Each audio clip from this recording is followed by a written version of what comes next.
Xin chào các bạn, Hoàng Vân đã quay trở lại trong tập mới của series Yêu thương chữa lành. Đây là chuỗi các video ghi lại những câu chuyện thật, con người thật đã vượt qua những căn bệnh nan y bằng một phương pháp mà khoa học thế giới chưa từng biết đến. Ngoài mục đích chữa lành bệnh tật, trong đó có không ít những ca bệnh vẫn đang là lời thách thức trong giới y học hiện đại.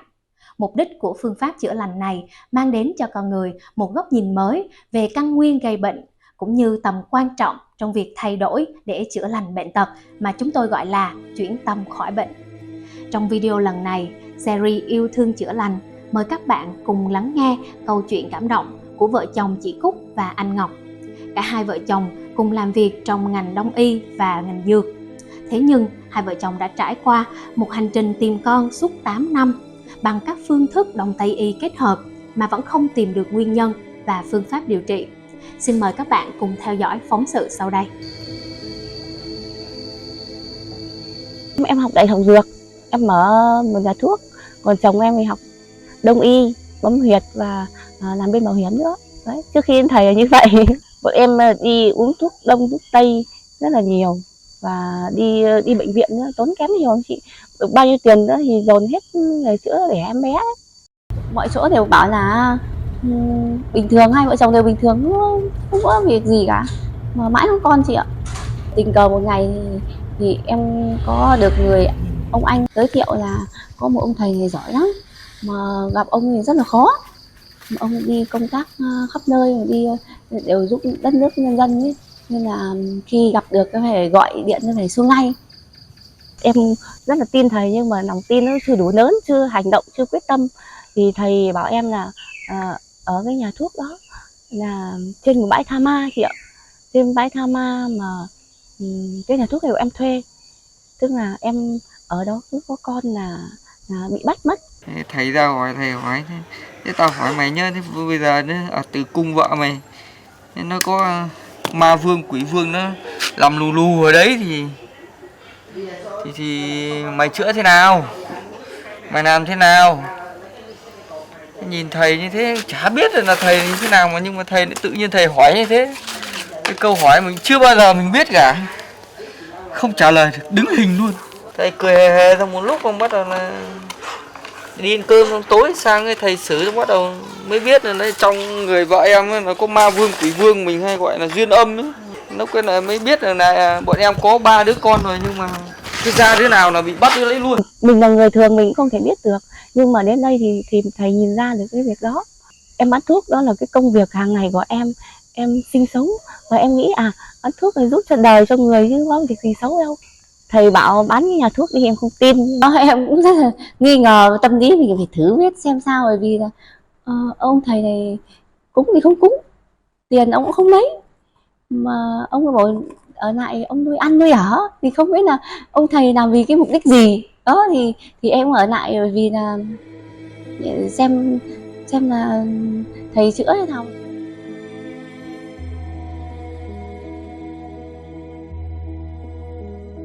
Về sau là bọn em quyết tâm, tức là trải qua một nỗi đau rất là lớn. Em nghĩ mình mãi như này không được, nhiều lúc em cứ khóc một mình ấy, bởi vì là mãi không có con, nên là quyết tâm bán cái nhà thuốc ấy đi. Thì nghĩ là quyết tâm bán đi để xuống đây tập trung để chữa con, để mình không tập trung nhiều thời gian hơn để chữa em bé. Em vừa bán cái nhà thuốc đi xong chị ạ, thì bọn em quyết nghĩ là đi du lịch một tuần để cho thoải mái. Nhưng bán xong thì em về đây, tin vui là em biết là mình có em bé chị ạ.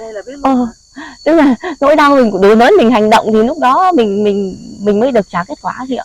Đó, rất là nên thầy hiểu mọi người, thầy bảo mọi người là phải hành động, phải giống như kiểu phải thay đổi đi.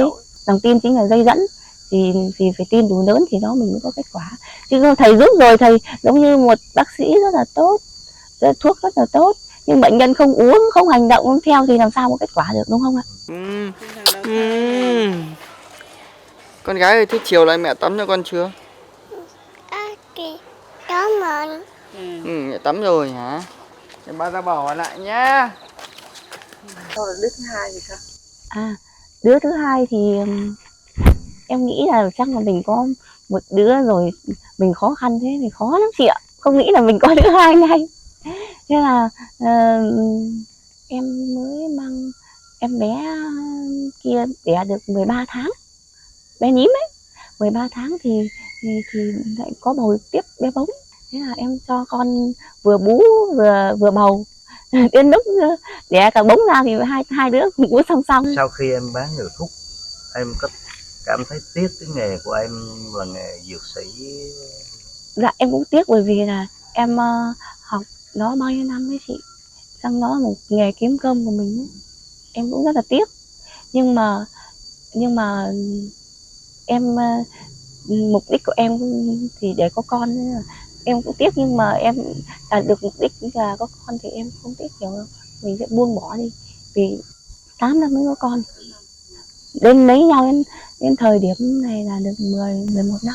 Cái tình hình kinh tế của các bạn như thế nào? Tình hình kinh tế của em lại kể cho anh chị nghe, bởi vì là em bán hiệu thuốc đi thì em có bầu và em không làm gì nữa, tức là thời gian đó là dịch, em không có công ăn việc làm, không có một việc gì. Chồng em thì làm bảo hiểm, mà lúc đó thì cũng không có khách nhiều chị ạ. Cái nỗi bọn em nhiều lúc không có tiền chị ơi, mà thầy thương bọn em như con đó, thầy cũng thương tất cả mọi người, ai thầy cũng thương vậy đó. Có những lúc thầy cho bọn em tiền chị ạ, nhưng mà em không dám nhận đồng tiền đó. Trước mặt em nhận để cho thầy vui ấy, nhưng em không dám nhận, bởi vì thầy cũng có tiền đâu, thầy không có tiền nhưng mà thầy vẫn thương bọn em, thầy cho bọn em tiền, em không dám nhận. Bọn em tìm cách âm thầm để lại số tiền đó. Thầy thương lắm, thầy còn cho bọn em ở đây mà, thầy biết ở đâu có thầy bà nào như thế không, đúng không?